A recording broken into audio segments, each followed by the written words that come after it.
라는 제목으로 말씀을 전하려고 합니다. 마태복음 산상수훈을 공부하다 보면 참 재미있는 사실을 발견할 수가 있어요.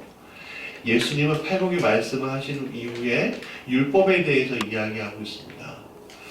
너희들이 소금과 빛같이 세상 가운데 서게 되려면 율법에 대해서 잘 이해하고 있어야 해 라고 말씀하시고 있는 거예요. 율법의 대표적인 게 뭐죠? 대표적인 거. 그렇죠. 십계명이에요. 십계명. 우리가 십계명에 대해서 잘 알고 있습니다. 1계명서부터 4계명까지는 누구를 향한 거죠? 그렇죠. 하나님에 대한 겁니다. 그럼 5계명서부터 10계명까지는 누구를 향한 거예요? 인간에 대한 이야기입니다. 인간에 대한 이야기. 사실은 5계명의 부모님에 대해서 부모를 잘 섬기라는 것도 사실은 하나님을 잘 섬기는 것과 연관이 되어 있기 때문에 실질적으로는 6계명서부터 10계명까지 이 5가지가 인간에 대한 이야기이기도 합니다. 우리 성경책 뒤에 자세히 십계명에 대해서 나와 있습니다. 우리 성경책 한번 맨 뒤를 한번 보실까요? 십계명에 대해서 잘 나와 있어요. 자, 여러분 보십시오. 그 중에 1계명서부터 5계명까지 어떻게 되어 있죠? 설명이 되어 있습니까? 안 되어 있습니까? 설명이 잘 되어 있죠. 근데 6계명서부터 10계명 한번 보세요. 설명이 되어 있습니까? 아니면 간단하게 되어 있습니까? 굉장히 간단하게 되어 있습니다. 왜 그럴까요? 이 6계명서부터 10계명에 대해서 오늘 예수님은요, 이 산상수훈 5장에서 설명하고 있습니다. 그러니까 이미 1계명서부터 5계명까지 성경 모세를 통해서 하나님 설명해 주셨어요. 근데 6계명서부터 10계명까지는 설명이 없어요. 그 예수님은 이 6계명서부터 10계명까지 이 이야기 설명해 주시고 있는데 오늘은 어떤 설명이죠? 어떤 거에 대한 계명이죠? 6계명 중에 살인하지 말라.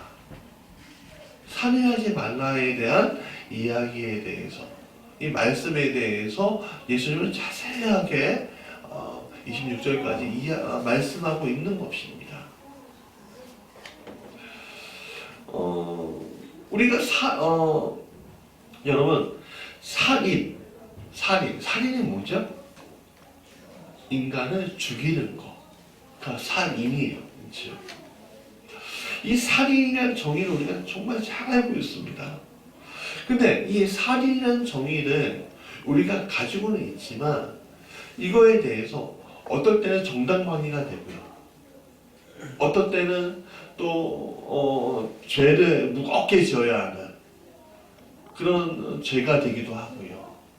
또 어떨 때는 꼭 죽여야만 되는 일들이 생기기도 합니다.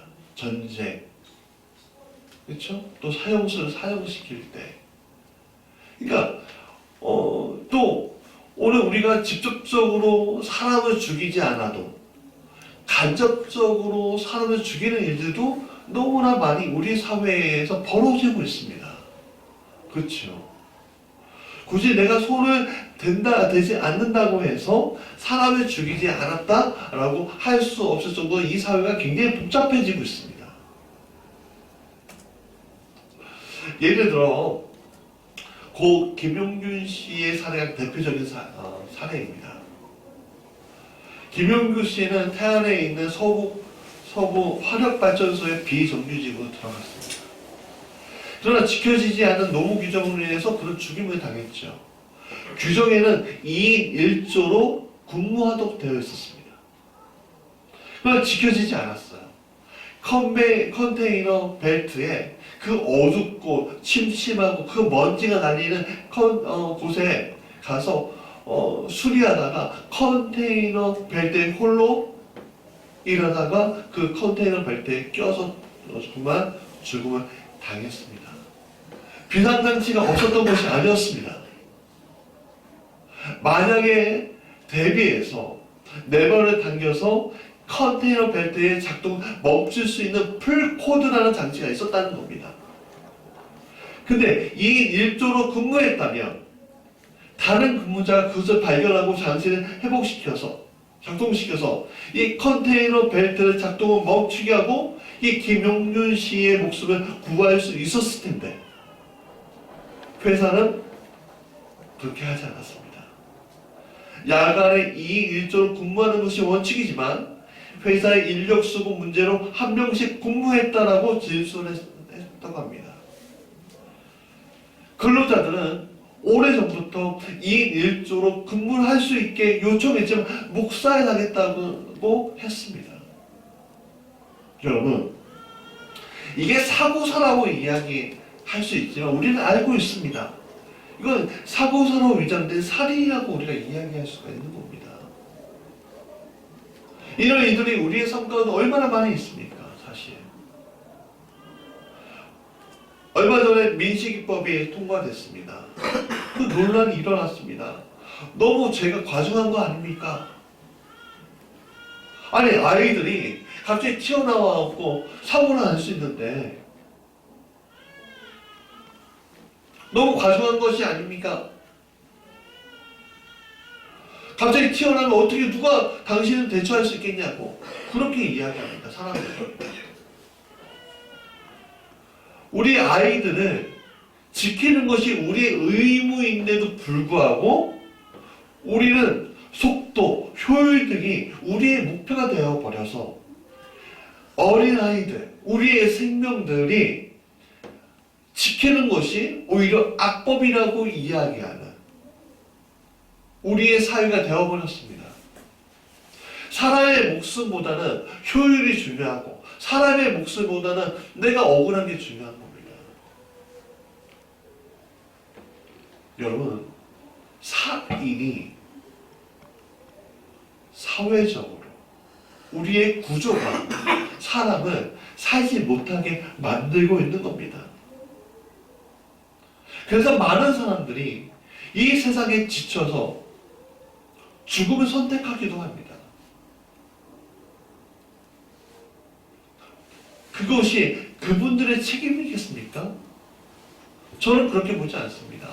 그것은 그들의 책임이 아니라 이 사회의 책임이라고 저는 생각합니다. 사람의 존엄을 지키게 만드는 게 이 사회의 책임 아니겠습니까? 그렇죠. 그러나 이 사회는 사람의 존엄보다는 이미 가지고 있는 것을 지키는 데 혈안이 되어 있고 어떻게 보면 더 많이 가질 것에 대한 것에 혈안이 되어 있으니까 사람의 존엄에 대해서는 생각하지 않고 있는 겁니다.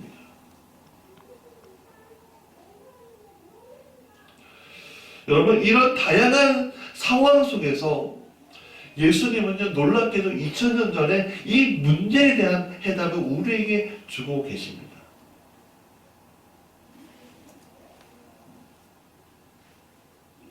어떤 해답을 주셨는지 우리가 좀 살펴보고자 합니다. 첫 번째, 같이 읽어볼까요? 시작.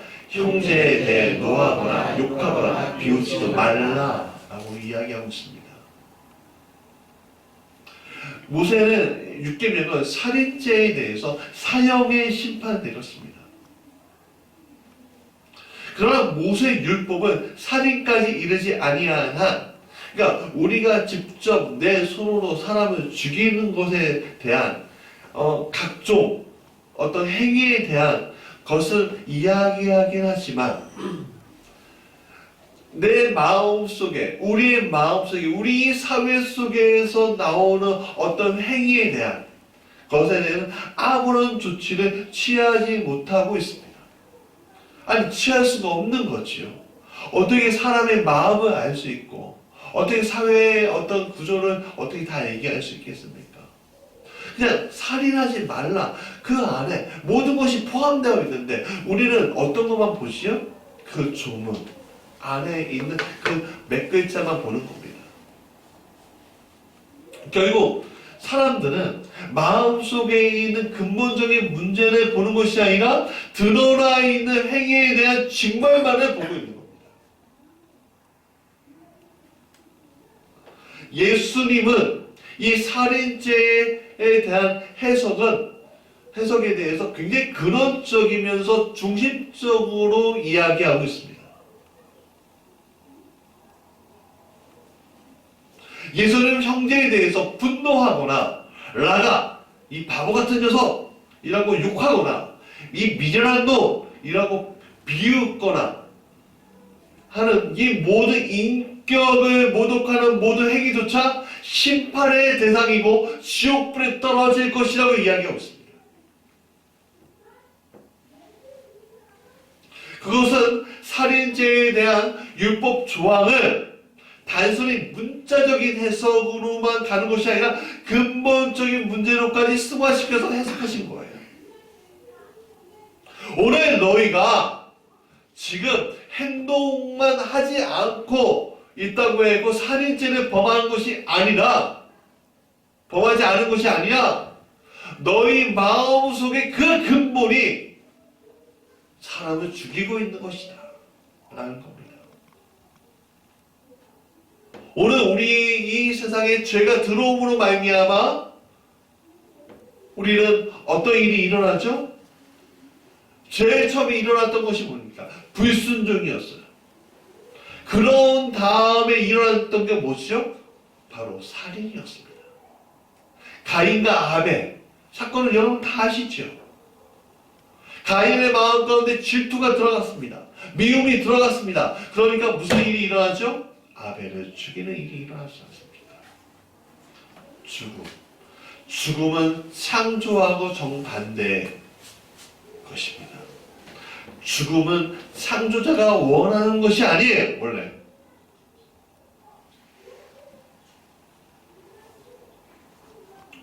아까 전에 이야기했던 고 김용균 씨나 민식이 같은 이들의 죽음, 많은 이들의 자살, 사람들에 대한 차별, 이 모든 문제의 근본적인 원인에 대해서 예수는 지금 경고하고 있습니다.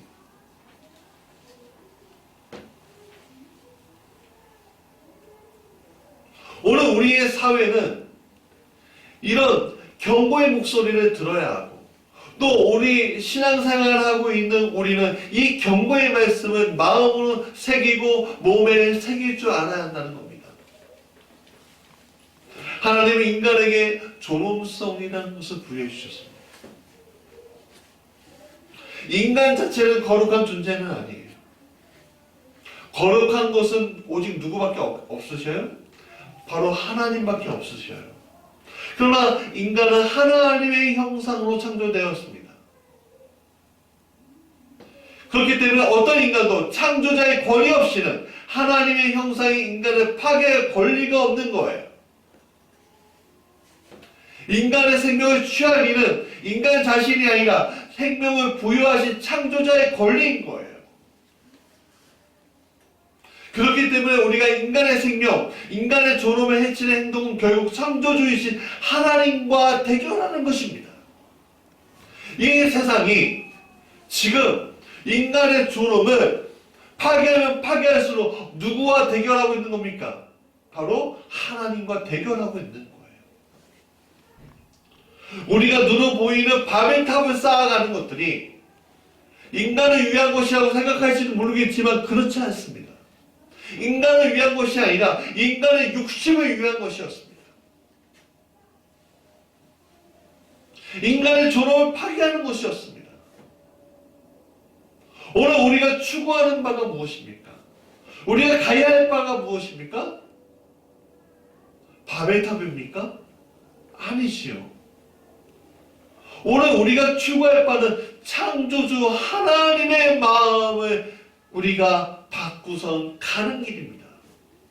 하나님의 마음을 가지고 이 세상을 하나님의 아들과 자녀답게 살아가는 겁니다. 그게 창조주의 마음을 품는 일이에요.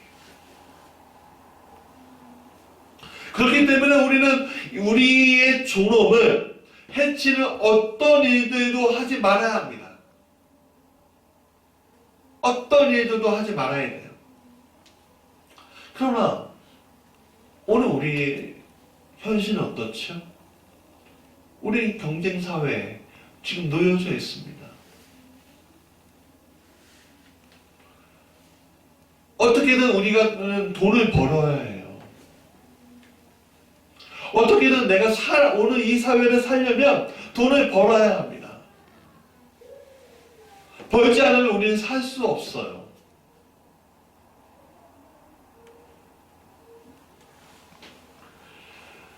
이 사회가 경쟁사회인 거예요. 경쟁사회라는 것은 결국 인간의 존엄을 훼손해야만 적성이 풀리는 사회가 바로 경쟁사회인 거죠.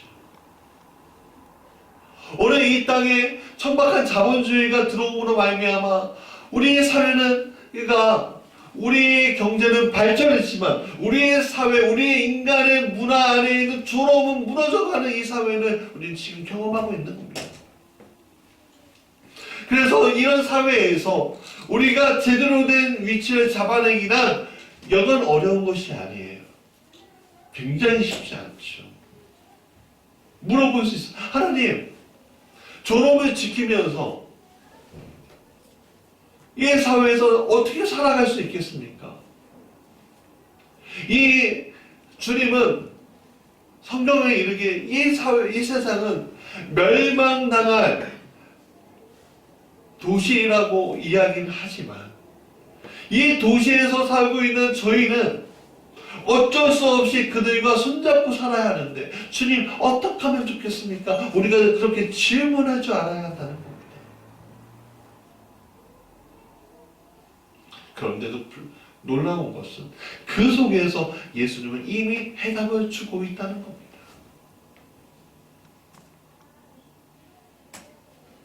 두 번째, 같이 읽어볼까요? 시작.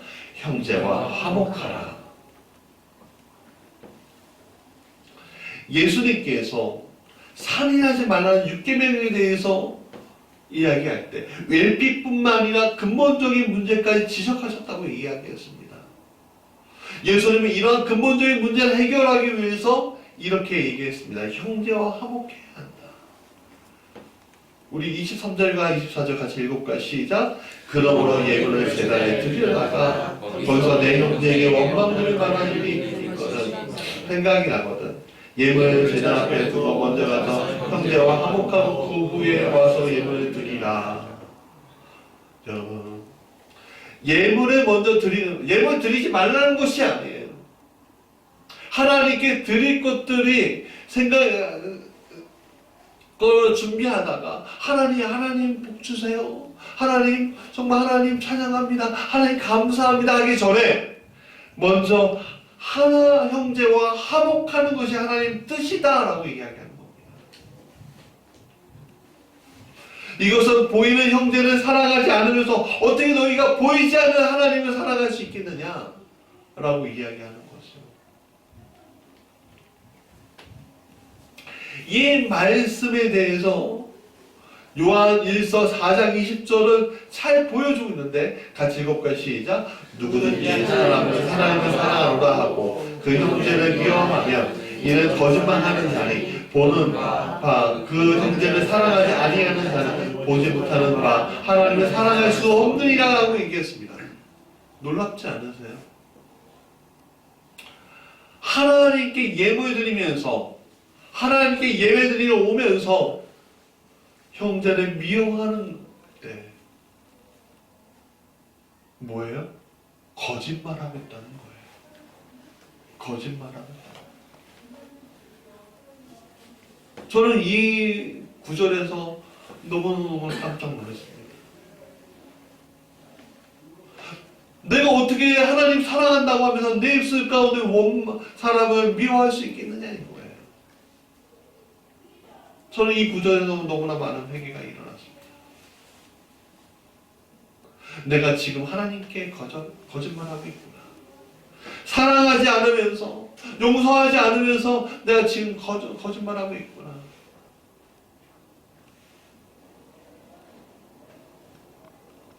주님, 나의 연약함 불쌍히 여기십시오.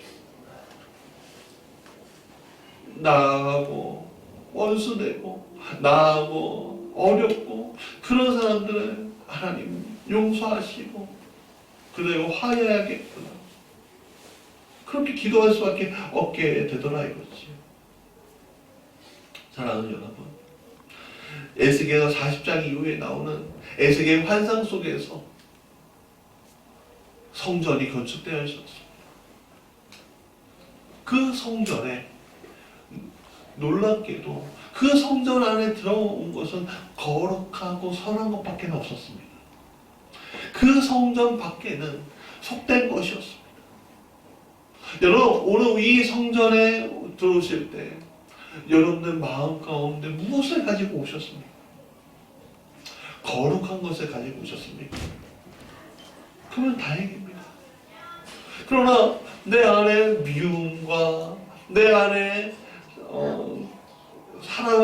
형제를 사랑하지 않은 것들을 가지고 있다면 예수님은 말씀하고 있습니다. 너 지금 거짓말하고 있는 것과 같다. 사랑하는 여러분, 미움도 버리시고 내 마음에 있는 그 상처들을 다 버리십시오. 어디에다가 십자가 앞에 주님은 여러분의 마음을 아십니다. 여러분, 우리의 힘으로 안 되잖아. 우리의 능력으로 안 되잖아. 그것이. 그러나 주님은 그것을 가능하게 하신다는 거예요. 그래서 날마다 내가 죽노라. 내가 어디서 죽습니까? 세상 가운데 죽는 것이 아니라 십자가 앞에서 내가 죽노라 해요. 십자가 앞에서 죽을 때 세상 가운데서 승리할 수 있는 일이 생기는 겁니다. 그러면 어떤 일이 일어납니까? 그것은 내가 놀랍게도 나의 존엄을 지키게 되고 내 주변의 사람들의 존엄을 지키는 자가 될 수 있게 된다는 것입니다. 먼저 나에 대해서, 그리고 내 가족에 대해서, 내 주변에 대해서 존엄을 지켜주는 일을 내가 지금 하고 있는 것입니다. 내 것을 더 얻기 위해서 일하는 것이 아니라 같이 잘 살아가기 위해서 일하는 것이 굉장히 우리에게 중요합니다. 여러분, 그러나 그게 쉽진 않죠. 쉽지 않죠. 우리는 그것을 상생이라는 말로 표현하지만 참 이건 쉽지 않습니다. 그러나 여러분, 오늘 그것을 뜻하고 그것을 위해 준비하는 이들에게는 하나님 그 길을 열어주신 것을 우리는 잊지 말아야 합니다. 여러분, 이 세상 가운데 살아가면서 인간의 존엄, 우리의 존엄, 또 우리 그 창조자가 주신 그 존엄을 지키기 위한 일들은 우리 이 세상 가운데 손을 잡고서 가면은요 안 된다는 거예요. 그건 할 수 없는 일이에요. 그 손은 놔야 합니다. 그러면 우리는 어떻게 합니까? 주님의 손을 잡고서 가야죠. 주님의 손을 잡는 자는 어떻게? 뜻을 세우는 자예요. 뜻을 세울 때 그 일들이 일어나게끔 하나님 하신다는 거예요. 오늘 저희 감당할 수 없는 은혜라는 제목으로 간증하지만 여러분, 제가 정말 하나님 은혜 안에서 뜻을 세우니까 하나님이 그것을 갚아주시는데 몇 배로 갚아주시는 그것을 경험하면서 이것은 내가 감당할 수 있는 은혜가 아니구나 라는 것을 다시 한번 경험했습니다. 놀라운 일들이 일어나더라 이거지요. 세상적인 생각과 세상적인 관심과 세상적인 사고를 가지고 내가 살아가는 것이 아니라 하나님이 주신 마음을 가지고 뜻을 세울 때 비로소 내가 하나님의 자녀로서 살아갈 수 있는 존엄이 회복이 되는 것이요. 그것을 깨닫게 된다는 것이죠. 사랑하는 여러분, 우리는 존엄을 회복해요. 나의 존엄만 회복하는 것이 아니라 내 주변에 있는 모든 이들의 존엄을 회복시켜주는 역할을 우리가 해야 한다는 것입니다. 얼마 전에 미국에 바로 나흘 전에 있었던 기사인데 미국의 세인트 존이라는 부동산 개발 회사가 있습니다. 근데 이 회사가 놀라운 일을 했는데 이 회사의 롤런드 메이크렌츠 회장이 여러분 목표 달성을 해줘서 너무 고맙다고 부동산 개발을 했는데 이게 너무 잘 돼서 너무 감사하다고 하면서 그들에게 보너스를 줬는데 1천만 달러 우리 돈으로 거의 120억 되는 보너스 직원들에게 나눠주면서 신입사원들의 100달러, 근속연수가 직급이 아니라 근속연수가 높은 사람들은 10만 달러, 뭐 이런 식으로 100만 달러 이런 식으로 나눠주는 거예요. 그 사람은 직원들이 너무 소중하고 직원들에게 고마워서 이 일을 했습니다. 나의 자산은 우리 직원팀입니다. 라는 기사를 보았습니다. 여러분, 뜻을 세우면 이런 일들이 우리에게 일어날 수 있는 거예요. 며칠 전에 인천 중산동에서 한 부자, 아버지 아들이 10,000원어치 음식물을 훔치는 사건이 있었습니다. 진로마트에서 훔치면서 알고 보니까 배고파서 훔쳤다는 거예요.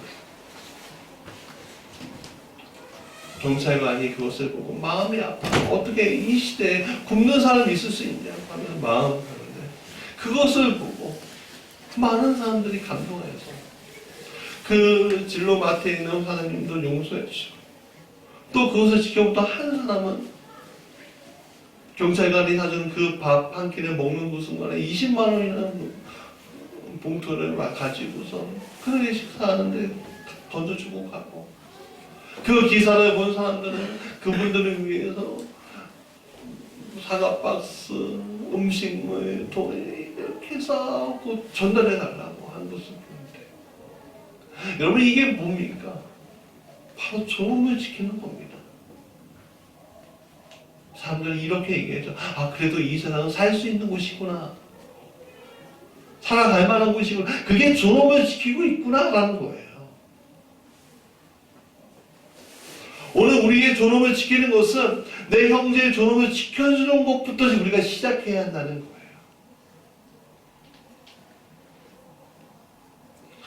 세 번째, 7개 시작. 너를 고발하는 자와 사화하라. 여러분 사화라는 것은 용서하고 원한을 풀어버리라 라는 뜻이에요. 여러분 예수님은 25절부터 26절에 걸쳐서 송사하는 일이 없도록 하라고 말씀하고 있는 겁니다. 여러분 우리가 송사하는 이유가 뭐죠? 첫 번째는 억울함 때문입니다. 두 번째는 내 안에 있는 정의 때문일 겁니다. 그러나 예수님은 억울함 때문에 내 안에 있는 정의 때문에 송사해서 원수 지는 것을 하지 말라고 하셨습니다. 왜냐하면 예수님은 이미 이 세상이 정의로움으로 가득 차 있지 않다는 것을 이미 알고 계셨습니다. 재판관이 정의로움으로 판결을 내는 것이 아니라 심에 의해서 재판을 내리고 있는 것을 이미 알고 계신 겁니다.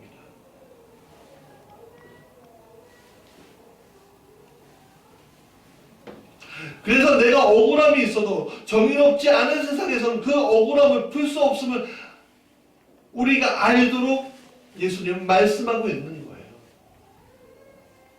여러분 우리가 아무리 한다고 했고요. 우리의 뜻대로 되는 것이 아니라 힘 있는 자의 논리로 우리가 구속당하는 거예요. 억울함은 풀 수 없는 겁니다. 언젠가는 풀리겠죠. 우리가 다 망가진 다음에.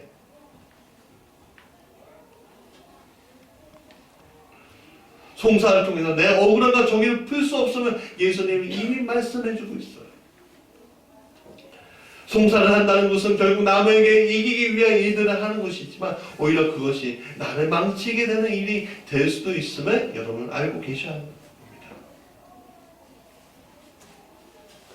그래서 예수님은 원수를 길에는 만나거든 급히 사화하라, 용서하고 그 일들을 그냥 풀어버려라 라고 이야기하고 있습니다.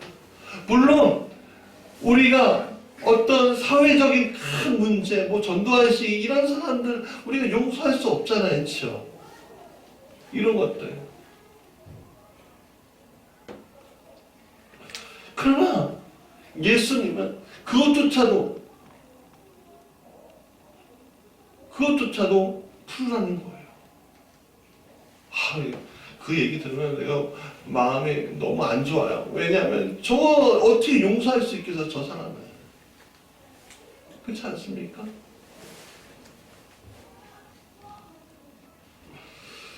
여러분,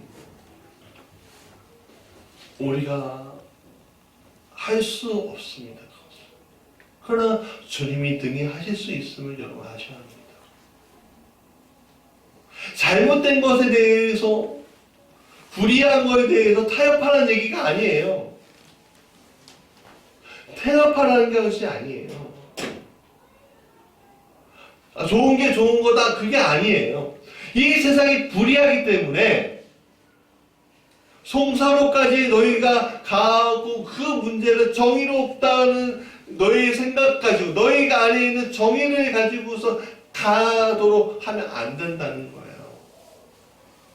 네 생각일 뿐이라는 거죠. 우리의 생각일 뿐이라는 거죠.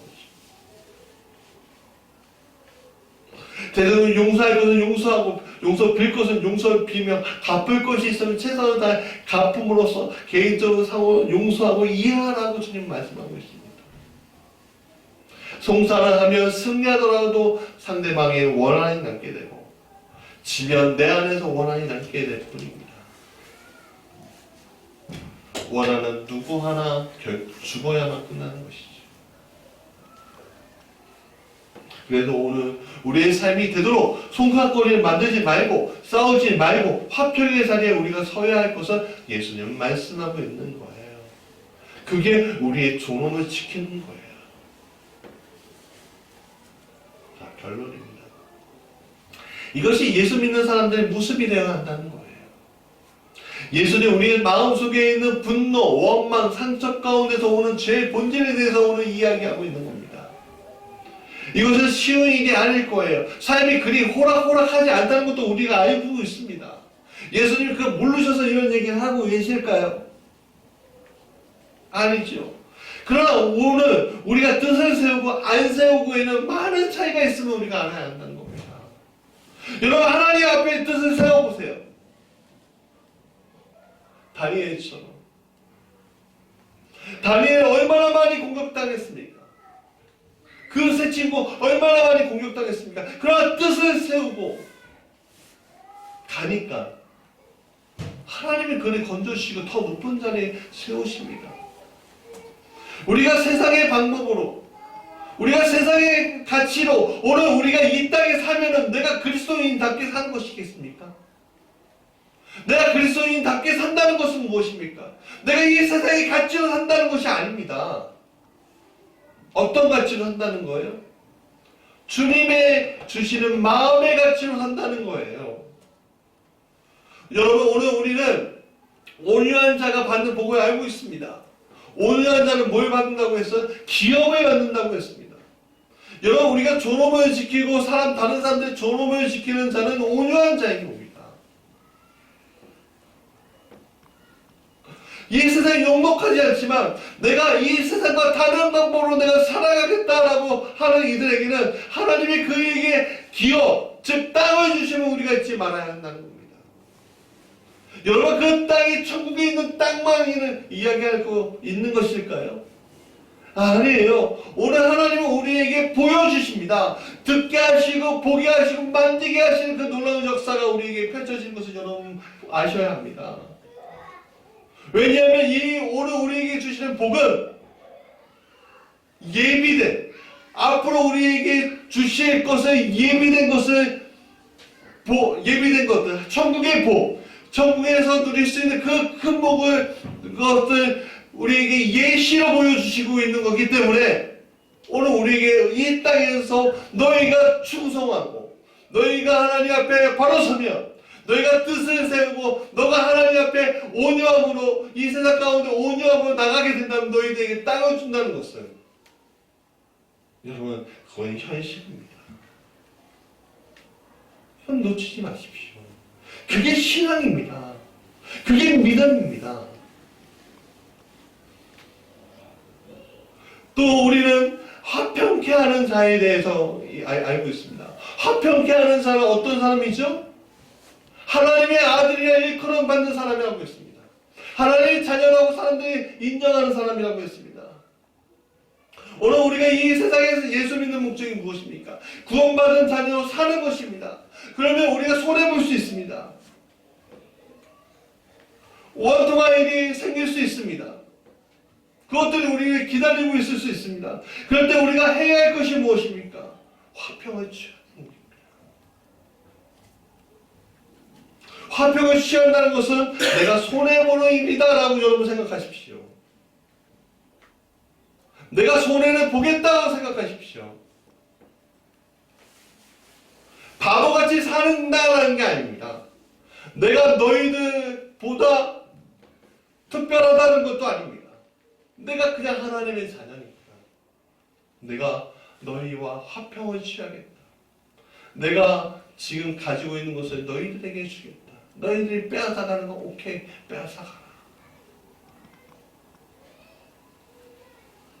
여러분,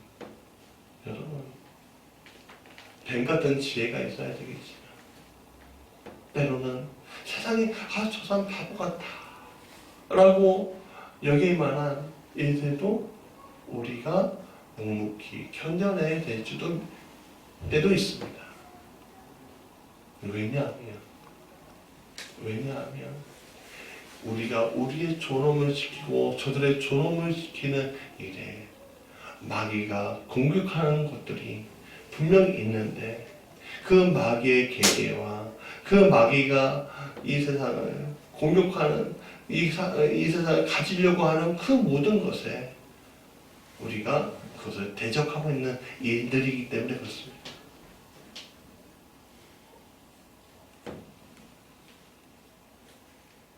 사랑하는 여러분, 이 모든 것을 누가 보고 계셔요? 하나님이 보고 계셔요. 하나님이. 여러분, 여러분들의 삶 하나하나 하나님 보고 계셔요. 저는 알고 있습니다. 하나님 보고 계시다는 것을. 내가 오늘 손해보고 왔죠. 내가 서운하고 했던 것들이 손해보는 것 같지요. 여러분, 손해보지 않습니다. 하나님 놀랍게 복 주셔요. 보라고.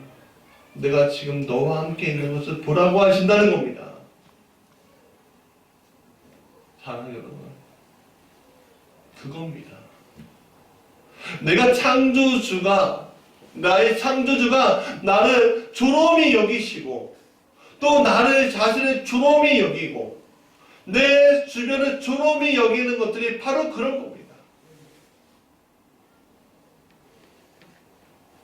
사랑하는 여러분, 이 세상이 아무리 공격해도 하나님의 자녀로 살아가는 것을 포기하지 마십시오. 그것이 오늘 우리에게 주신 하나님의 복이 임하는 놀라운 방법입니다. 우리 찬양하시죠.